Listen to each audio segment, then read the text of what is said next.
pick up where we left off.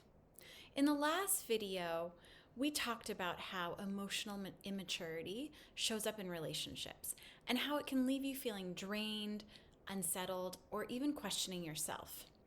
If you're new here, I'm Nicole Byrne, licensed marriage and family therapist.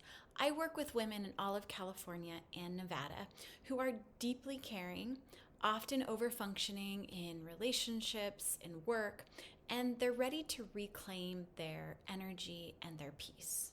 Today, I want to talk about what happens next.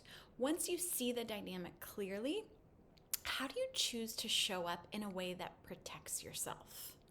Because here's the thing, the moment we stop personalizing someone else's emotional immaturity, we create space.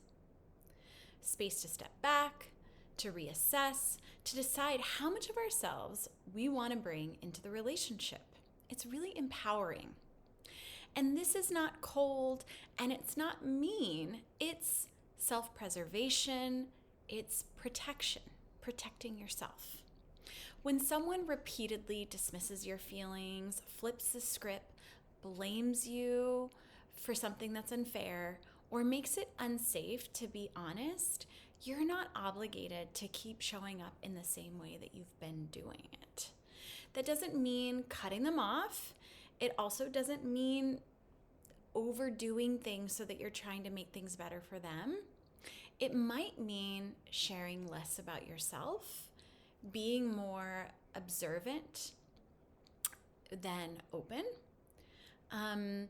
grounding yourself, centering yourself before you engage with this person, or being very clear about what you are and not willing to do. Essentially, those are boundaries. In acceptance and commitment therapy, we talk about something called the Bill of Rights.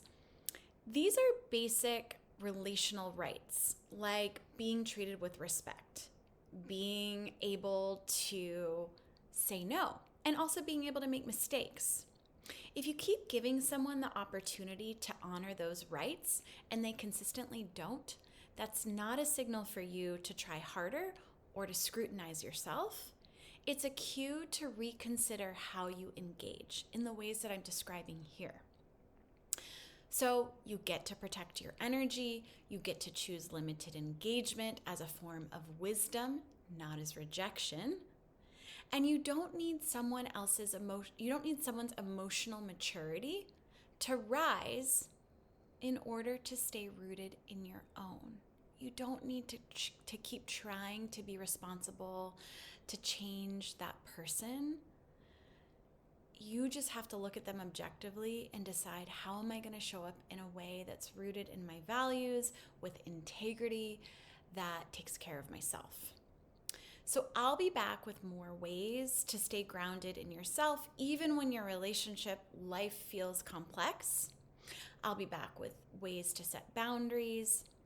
If this spoke to you, let me know in the comments what boundaries have been hardest for you to hold. And if in general these videos are feeling really helpful to you, please go ahead and hit subscribe, and that way you can see more as I make them. I hope you're doing well, and we'll talk soon. Bye.